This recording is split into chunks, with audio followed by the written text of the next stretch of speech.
Par rapport à la réaction même de la France, de cette décision malienne de rompre plutôt. C'est une rupture de la coopération de défense et la coopération militaire au Mali et au Sahel.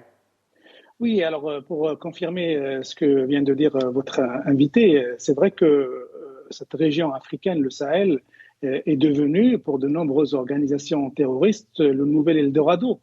Toutes les organisations terroristes qui étaient, ou une grande partie de leur direction qui a été battue dans les pays du Golfe, au Moyen-Orient ou bien en Afghanistan, et ils se sont tous presque donné rendez-vous dans cette région parce qu'ils estiment que c'est le maillon faible par rapport à la lutte contre le terrorisme. D'abord, le territoire est immense. Ensuite, les pays qui luttent contre le terrorisme ne sont pas forts. Les autorités qui gouvernent ces pays n'ont pas beaucoup de légitimité. C'est-à-dire qu'ils peuvent facilement être renversés par des populations ou par le moindre entreprise militaire d'un groupe ou d'une milice armée.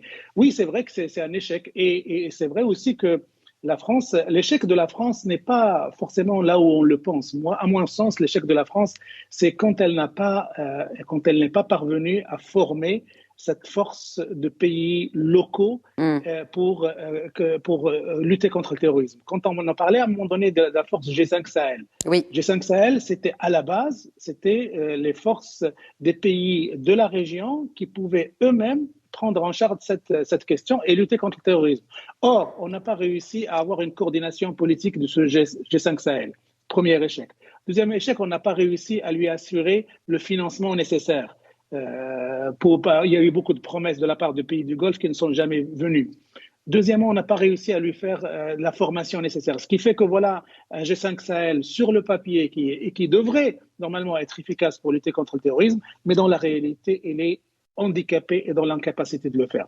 Ce qui fait que toutes ces organisations terroristes ont senti ce terrain-là et ces faiblesses-là. C'est pour ça, et comme je confirme aussi ce que vient de dire notre invité, c'est que dans les semaines, les mois, les jours à venir, il va y avoir, on le sent, tous les spécialistes et les experts de ces questions le sentent, il va y avoir une flambée de l'activité terroriste dans cette région parce que, d'abord, il y a une compétition entre ces organisations terroristes et en plus, le terrain, avec le retrait français, le désengagement européen, l'indifférence entre guillemets américaine sur cette région, le terrain est totalement libre pour ces organisations de configurer à leur guise les équations régionales. Donc on doit s'attendre normalement à ce qu'il y ait une recrudescence ou du moins une renaissance de ces organisations terroristes dont on a décapité les têtes grâce à l'opération Barkhane. Ça, il ne faut pas l'oublier. Oui. Mais on s'attend à ce qu'il y ait